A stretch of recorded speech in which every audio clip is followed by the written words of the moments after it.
Hello sir. Hi news. நல்லா இருக்கீங்களா? சூப்பராக இருக்கு நியூஸ். நீங்கள் எப்படி இருக்கீங்க? நல்லா இருக்கேன் சார். அப்புறம் என்ன 2 நாள் ஆளே காணல உங்களை? கொஞ்சம் ஒர்க் சார். அதுவும் போக 12th ரிசல்ட் வேறு வந்துருச்சு. ஆமாம், எஸ். மக்கள் ரொம்ப கஷ்டப்பட்டு பாஸ் பண்ணியிருக்காங்க. அதுக்கு ஒரு நல்ல ரிசல்ட் வந்துருக்குது. Thank you sir. நியூஸ் இதில் பாஸ் பண்ணியிருக்காங்க இல்லையா, அவங்களுக்கு நம்மளோட வாழ்த்துக்கள் சொல்லிடுவோம். Yes sir. அதை விட அவங்க எதிர்பார்த்த மார்க் வந்திருக்காது, ரொம்ப லோ மார்க் எடுத்திருப்பாங்க. கொஞ்சம் பேர் ஃபெயில் ஆகிருப்பாங்க இல்லையா. Yes sir. அவங்களுக்கு தான் நம்மளோட டபுள் கிரீட்டிங்ஸ், இரட்டை வாழ்த்துக்கள். ஏன் சார்? அதாவது இப்போ ஒரு ஸ்டூடெண்ட் மார்க் எதிர்பார்த்துருப்பாங்க, அதே மார்க் வந்திருக்கும். அவங்க ஒரு டார்கெட் ஃபிக்ஸ் பண்ணியிருப்பாங்க, நான் இந்த காலேஜ் போகணும், இது படிக்கணும்னு சொல்லிட்டு. கண்டிப்பாக ஒரே டார்கெட். எஸ். இப்போ ஃபெயிலியர் ஆகிருப்பாங்க இல்லையா. தட் இஸ் கம்மியான மார்க் இருக்கும், ஃபெயிலியர்ஸ் இருக்கும். அவங்களுக்கு பார்த்தீங்கன்னா பல டோர்ஸ் இருக்கும். இது பண்ணலாமா, அது பண்ணலாமா, அது பண்ணலாமான்னு சொல்லிட்டு நிறைய டோர்ஸ் இருக்கும். ஸோ எப்போவுமே பார்த்தீங்கன்னா வின்னருக்கு ஒரே டோர், லூசருக்கு பார்த்தீங்கன்னா நிறைய டோர்ஸ் இருக்கும், ஆப்ஷன்ஸ் நிறைய இருக்கும். ஓகேங்களா. ஸோ அவங்களுக்கு தான் நம்ம என்ன சொல்லணும், இரட்டை வாழ்த்துக்கள் சொல்லணும். ஏன்னா அவ்வளோ ஆப்ஷன்ஸ் அவங்களுக்கு இருக்கும். சார் கொஞ்சம் இன்னும் எக்ஸ்பிளைன் பண்ணி கொஞ்சம் சொல்லலாமா சார்? ஒரு எக்ஸாம்பிளே சொல்கிறேனே. இப்போ நான் ஸ்கூல் படிக்கும்போது ஃப்ரண்ட் பெஞ்சஸ் இருக்காங்கல்ல, முன்னாடி வந்திருப்பாங்கல்ல, நல்லா படிக்கக்கூடிய பசங்கன்னு சொல்லுவாங்கல்ல. ஆமாம் ஆமாம் ஆமாம். அவங்க பேக் பெஞ்சஸ் இருப்பாங்க, படிக்காமல் இருப்பாங்க, நான் மீடியமாக படிப்பாங்க. நான் அவங்களை கவனிச்சிருக்கிறேன். ஸ்கூல் முடிச்சு ஒரு 10 years கழிச்சு நான் பார்க்கும்போது எல்லோரும் என்ன நினைப்போம், இந்த ஃப்ரண்ட் பெஞ்சஸ் நல்ல பொசிஷனில் இருப்பாங்க, பேக் பெஞ்சஸ் ஏதாவது ஒரு லேபர் ஒர்க் பண்ணிட்டு இருப்பாங்க அப்படின்னு நினைப்போம் இல்லையா. பட் எனக்கு உல்ட்டாவாக தெரிஞ்சுது. என்னன்னு கேட்டிங்கன்னா, ஃப்ரண்ட் பெஞ்சஸ் நல்லா படித்து பெரிய பெரிய டிகிரிக்கெலாம் போனாங்க. பேக் பெஞ்சஸ் பிஸ்னஸ்குள்ளே இறங்கினாங்க. இந்த பக்கம் பார்டரில் சாமில் இருக்குது பார்த்தீங்களா. ஆமாம் ஆமாம். சாமிலுக்குள்ள போய் சாமியில் போய் ஒர்க் பண்ண போனாங்க, கணக்கு எழுத போனாங்க. ஒரு 10 years கழிச்சு பார்த்தீங்கன்னா நிறைய வேலைக்கு போன சாமில் போனவங்க எல்லாமே ஓனர்ஸாக இருந்தாங்க. அப்புறம் இந்த காலேஜ் டிகிரி படிக்க போனாங்கல்ல, அதில் உள்ளவங்க பார்த்தீங்கன்னா அவங்ககிட்ட போய் வேலைக்கு போய் ஜாயின் பண்ணாங்க. காலேஜை முடிச்சுட்டு அந்த சாமியில் போய் இவங்க வேலைக்கு சேர்ந்துட்டாங்க. Yes yes yes. எனக்கு ஆச்சரியமாக இருந்துச்சு. ஏன்னா பேக் பெஞ்சர்ஸ் சரியாக செட்டில் ஆக மாட்டாங்களோன்னு நினச்சவங்க அவங்க ஒரு ஓனர். ஃப்ரண்ட் பெஞ்சர்ஸ் நல்லா வெல் செட்டில் ஆவாங்க அப்படின்னு நினைக்கும்போது அவங்க ஒரு எம்ப்ளாயாக இருந்தாங்க. ஸோ இப்படிலாம் நடக்கிறதுக்கான சான்ஸ் இருக்குது. பட் இதுக்காக படிக்க வேண்டாம் அப்படிங்கிற அவசியம், அதை நான் இன்சிஸ்ட் பண்ணல. படித்தவங்களுக்கு கண்டிப்பாக ஒரு விஷயம் இருக்கும், படித்தவங்க கண்டிப்பாக ஒரு நல்ல வேலையில் இருப்பாங்க, அவங்க நல்ல லைஃப் செட்டில் ஆகும். கண்டிப்பாக சார். ஆனால் இந்த படிக்காதவங்க இருக்காங்க பார்த்தீங்களா, அவங்க கொஞ்சம் முயற்சி பண்ணி உழைச்சாங்கன்னா அவங்க டபுள் த டைம் செட்டில் ஆவாங்க. இதை நான் என்னோட எக்ஸ்பீரியன்ஸில் பார்த்தேன்னு வச்சுக்கோங்க. Super sir. ரைட். இப்போ +2 முடிச்சிருக்காங்க இல்லையா. இதில் நான் 2 விஷயம் நான் ஷேர் பண்ண நினைக்கிறேன் யூனுஸ். என்ன சார்? ஒன்று பேரண்ட்டுக்கு ஒரு விஷயம் சொல்லணும், ஸ்டூடெண்ட்டுக்கு ஒரு விஷயம் சொல்லணும். Okay sir. பேரண்ட்ஸ்க்கு என்ன சார் சொல்ல நினைக்கிறீங்க? பேரண்ட்ஸ் பார்த்தீங்கன்னா இப்போ ஒரு ரிசல்ட், அவங்க எதிர்பார்த்த ரிசல்ட் வந்திருக்கலாம், அல்லது எதிர்பாராத ரிசல்ட் வந்திருக்கலாம். இதுக்கு அவங்க ரியாக்ட் பண்ணக்கூடாது, ரெஸ்பாண்ட் பண்ணணும். ரியாக்ட்னா என்ன, ரெஸ்பாண்ட்னா என்ன சார்? ரியாக்ட்னா என்ன, ரெஸ்பாண்ட்னா என்னன்னு பாருங்களேன். இப்போ ஒரு பர்சன் ரோட்டில் நடந்து போகிறாரு, கீழே பாம்பு இருக்குது, பார்க்காம மிதிச்சிட்டாருன்னு வச்சுக்கோங்களேன், என்னாகும்? பாம்பு கொத்திரும், கடிச்சிரும்.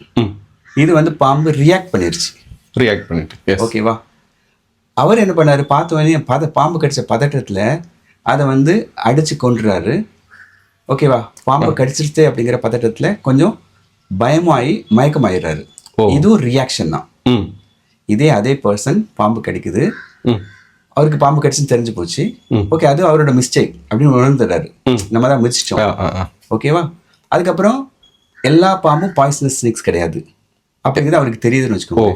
அப்போ என்ன பண்ணுவார், ஓகே பாம்பு கடிச்சிச்சு, நம்ம இதை வாஷ் பண்ணுவோம், ஒரு நல்ல டாக்டர் மீட் பண்ணுவோம்னு சொல்லி அவர் ட்ரை பண்ணார்னா that is what's called respond பண்ணுறது. ஒரு விஷயத்தில் ரெஸ்பாண்ட் பண்ணும்போது 2 பேருக்கும் ஃப்ரூட்ஃபுல்லான ரிசல்ட் கிடைக்கும், பாசிட்டிவ் ரிசல்ட் கிடைக்கும். ரியாக்ட் பண்ணிங்கன்னா 2 பேருக்கும் நெகட்டிவான ரிசல்ட் கிடைக்கும். சூப்பராக இருக்குது சார் இது நீங்கள் சொல்கிறது. எஸ். இப்போ இந்த மேட்டரில் பேரண்ட் என்ன பண்ணக்கூடாது, ரியாக்ட் பண்ணக்கூடாது. நம்ம பையன் மார்க் கம்மியாக வாங்கிட்டானேன்னு சொல்லி அவனை திட்டுறது, ஓகேவா, பேசாமல் இருக்கிறது, இந்த மாதிரி விஷயங்கள்லாம் பண்ணக்கூடாது. ஏன்னா மேட்ரு ஓவர். அதாவது விஷயம் வந்து ஃபினிஷ் ஆயிடுச்சு, கம்ப்ளீட் ஆயிடுச்சு. அதில் நம்ம இன்னும் சேஞ்ச் பண்ணுறதுக்கு ஒரு விஷயம் இல்லை. கண்டிப்பாக சார். மார்க் வந்தாச்சு, பாஸ், தட் இஸ் ரிசல்ட் வந்தாச்சு, நம்ம இன்னும் சேஞ்ச் பண்ண முடியாது. இப்போ இதுக்கு ரெஸ்பாண்ட் பண்ண ஆரம்பிச்சாங்கன்னா என்ன பண்ணுவாங்கன்னா, ஓகே இதுக்கு இவனை என்ன படிக்க வைக்கலாம், நம்மளோட குழந்தைகளை நம்ம தானே அடுத்த லெவல் கொண்டு போகணும். கண்டிப்பாக சார். ஓகேவா? ஸோ அப்போ இதுக்கு நம்ம என்ன பண்ணலாம் அப்படிங்கிறத என்ன பண்ணுவாங்க, யோசிக்க ஆரம்பிப்பாங்க. ஸோ எப்பெல்லாம் ரெஸ்பாண்ட் பண்ணுறாங்களோ அப்போல்லாம் என்ன வரும், திங்கிங் வரும், க்ரியேட்டிவிட்டி வரும், அடுத்த லெவலுக்கு மூவ் பண்ண ஆரம்பிப்பாங்க. ஸோ 2 பேருக்குமே பெனிஃபிட் இருக்கும் சார். கண்டிப்பாக. ஸோ இந்த விஷயத்தில் பேரண்ட் வந்து ரெஸ்பான்ஸ் பண்ணணும் நான் அப்படின்னு நினைக்கிறேன். கண்டிப்பாக சார். ஓகேவா? Okay sir. ரெண்டாவது விஷயம், குழந்தைங்களுக்கு +2 முடிச்சிருப்பாங்க இல்லையா? ஸோ இதில் அவங்க வந்து டிசைட் பண்ணியிருப்பாங்க, அவங்கள செல்ஃபாவோ அது சொந்தக்காரங்க சொல்லியோ ஃப்ரெண்ட்ஸ் சொல்லியோ ஒரு கோர்ஸை டிசைட் பண்ணியிருப்பாங்க. அது வந்து ஒரு மெடிசன் கோர்ஸாக இருக்கலாம், ஒரு இன்ஜினியரிங் கோர்ஸாக இருக்கலாம், ஒரு ஆர்ட்ஸ் அண்ட் சயின்ஸாக இருக்கலாம், காமர்ஸாக இருக்கலாம், ஒரு பாலிடெக்னிக்காக இருக்கலாம், வாட் எவர் இட் மீன், ஏதோ ஒரு கோர்ஸை செலக்ட் பண்ணட்டும். இங்கே நான் என்ன சொல்வேன்னா, இந்த கோர்ஸ் செலக்ட் பண்ணுறவன் தான் டாப்பில் இருக்க போகிறான், இந்த கோர்ஸ் செலக்ட் பண்ணுவேன் சும்மா டிகிரி தான் முடிக்க போகிறான் அப்படின்னு சொல்லி எந்த விஷயமும் கிடையாது. ஏன் சார்? ஏன்னு கேட்டிங்கன்னா, இந்த வருஷத்தை யூஸ் பண்ணுறாங்க பார்த்தீங்களா, அவங்களுக்கு தான் வந்து ஒரு நல்ல லைஃப் செட்டில் ஆகும்.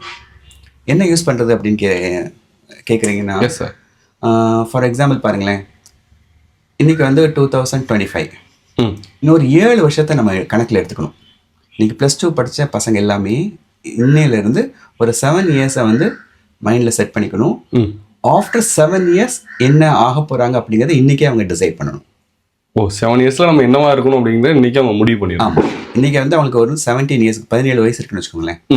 17 7 24 வயசு. 24 வயசு. ஸோ 24 வயசில் நம்ம என்னவா இருக்க போகிறோம் அப்படிங்கிறத அவங்க இப்போ டிசைட் பண்ணிடணும். கண்டிப்பாக சார். அதுக்கு அவங்க செலக்ட் பண்ணக்கூடிய கோர்ஸ் இம்பார்ட்டனே கிடையாது.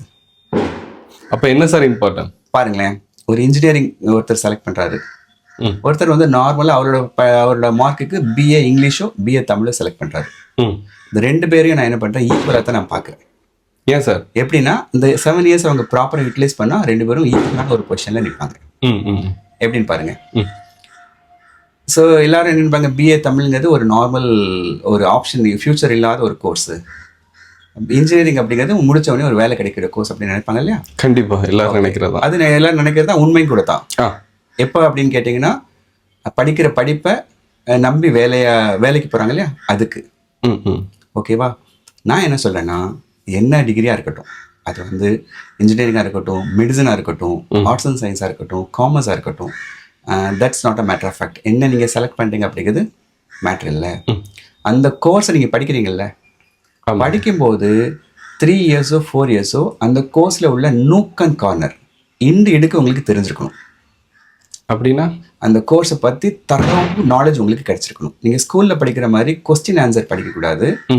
ஃபார் எக்ஸாம்பிள் BA தமிழே ஒரு குழந்தை படிக்கிறான்னா, அந்த BA தமிழில் 3 வருஷம் உள்ள சிலபஸ் இருக்குது பார்த்தீங்களா, அதை வந்து என்ஜாய் பண்ணி படிக்கணும்.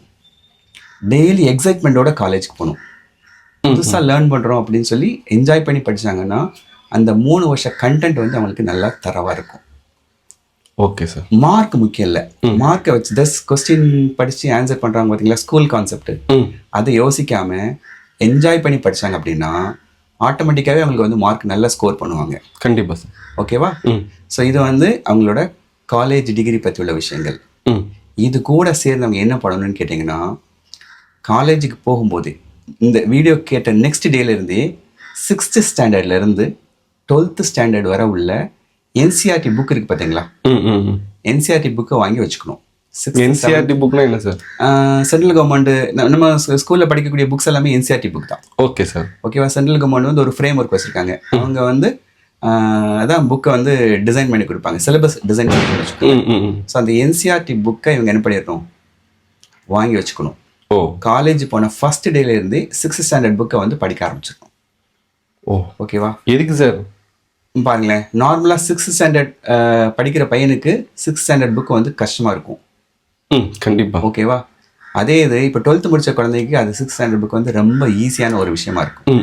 ஸோ அந்த 6th ஸ்டாண்டர்ட் புக்கை என்ஜாய் பண்ணி எக்ஸைட்மெண்ட்டோட நிறைய விஷயங்கள் இருக்குது அப்படின்னு சொல்லி என்ன பண்ணுவாங்க, படிக்க ஆரம்பிக்கணும்.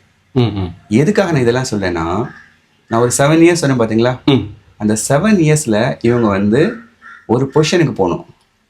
என்ன பொசிஷன்னா, அவங்களுக்கு நிறைய பணம் வேணும், அதிகாரம் வேணும். ம் அவங்க அந்த வேலையை, இந்த ரெண்டும் இருக்கக்கூடிய ஒரு வேலையை செஞ்சாங்கன்னா அவங்களுக்கு வந்து நிறைய ஃபேன்ஸ், ஃபேம், புகழ் வரும். ம் ம் ஸோ பணம், அதிகாரம், புகழ், இது மூணையும் விரும்பாத ஆள் யாராவது இருப்பாங்களா? இருக்க மாட்டாங்க சார். இருக்க மாட்டாங்கல்ல. அப்போ 7 வருஷத்துல, அதாவது ஒரு குழந்தையோட 24 வயசுல இது மூணும் நிறைய கிடைச்சா அப்படி இருக்கும். சூப்பராக இருக்கும் சார். இருக்கும்ல. இப்போ அதுக்கான வழி தான் இது. நீ என்ன டிகிரி வேணாலும் செலக்ட் பண்ணிக்கோ. செலக்ட் பண்ண டிகிரியை நூக் அண்ட் கார்னர் நல்ல இன்ட்ரெஸ்டிங்காக எக்ஸைட்மெண்ட்டோட படித்து தெரிஞ்சுக்கோ. ம் ஓகேவா? அடுத்தது அந்த டிகிரி டியூரேஷனில் 3 இயர்ஸோ 4 இயர்ஸோ அந்த டியூரேஷனில் என்ன பண்ணணும்? NCERT book 6th ஸ்டாண்டர்ட்லேருந்து 12th standard வர புக்கை page by page, inch by inch எக்ஸைட்மெண்ட்டோட நீங்கள் படிக்கணும். ம் ம் அவ்வளோதான். இதுக்கப்புறம் என்ன பண்ணிடலாம்? அவங்க காலேஜ் ஒரு டிகிரி முடிஞ்சு வெளியில் வரும்போது they are eligible to right UPSC examination. வெளியில் வரும்போது யூபிஎஸ்சி எக்ஸாம் எழுதுறதுக்கு அவங்க எலிஜிபிளாக இருப்பாங்க. அண்ட் தென் டிஎன்பிஎஸ்சியில் குரூப் 1 குரூப் 2 இருக்குது பார்த்தீங்களா, அது எழுதுறதுக்கு ரெடியாக இருப்பாங்க.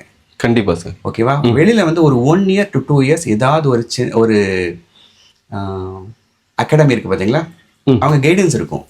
ஸோ அங்கே போய் படித்தாங்க அப்படின்னா இவங்களோட 25 இயர்ஸில் கண்டிப்பாக வந்து அவங்க ஒரு collector, IAS officer, IPS officer, ஒரு கமிஷனர், இந்த பொசிஷனில் போய் உங்களால் உட்கார முடியும். Super sir. அதாவது க்ரீன் இங்க் சைன் பண்ணுவாங்க பார்த்தீங்களா, ம் ம் அந்த பொசிஷனில் போக முடியும். Okay sir. இது எப்போ ஸ்டார்ட் பண்ணணும்? ஃபர்ஸ்ட் இயர் வந்து டே 1ல் காலேஜ் ஆரம்பிக்கிறாங்கல்ல, டே 1ல் ஸ்டார்ட் பண்ணணும். ஓ ஓகேவா? Okay sir. ஸோ இங்கே என்ன முக்கியம் இல்லை, என்ன டிகிரி படிக்கிறோம் அப்படிங்கிறது முக்கியமே கிடையாது. என்ன டிகிரி வேணாலும் படிக்கணும்.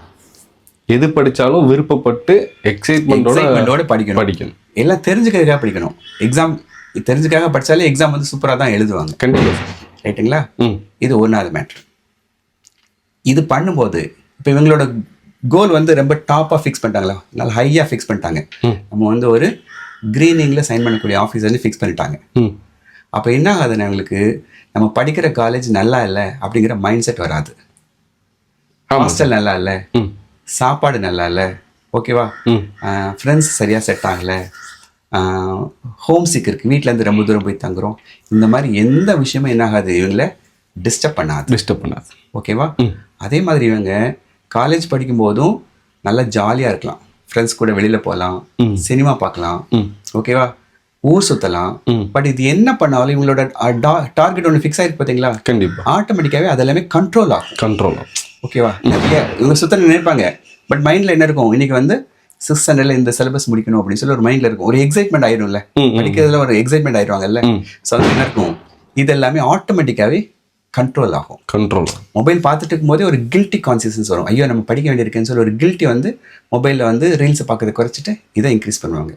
ஸோ இது எல்லாமே வந்து என்ன ஆகும், அவங்க ஒரு நல்ல பொசிஷனில் ஒரு 7 இயர்ஸில் கொண்டு போய் உட்கார வைக்கும். ஸோ நான் +2 முடித்தேன், குழந்தைங்களுக்கு சொல்ல விரும்புகிறது இதுதான். ஷார்ட் அண்ட் ஸ்வீட்டாக சூப்பராக சொல்லிட்டீங்க. கண்டிப்பாக ஒரு 7 வருஷத்தில் அவங்கள எல்லாரையும் ஒரு க்ரீனிங் சைன் பண்ணக்கூடிய ஆஃபீஸராக பார்க்கணும்னு நம்ம ஆசைப்படுறோம். அதேமாதிரி அவங்க வீட்லேயும் ஆசைப்படுவாங்க. குழந்தைங்களும் ஆசைப்பட்டாங்கன்னா they'll be in great position. All the best to +2 students. Thank you, sir. Very good. Thank you.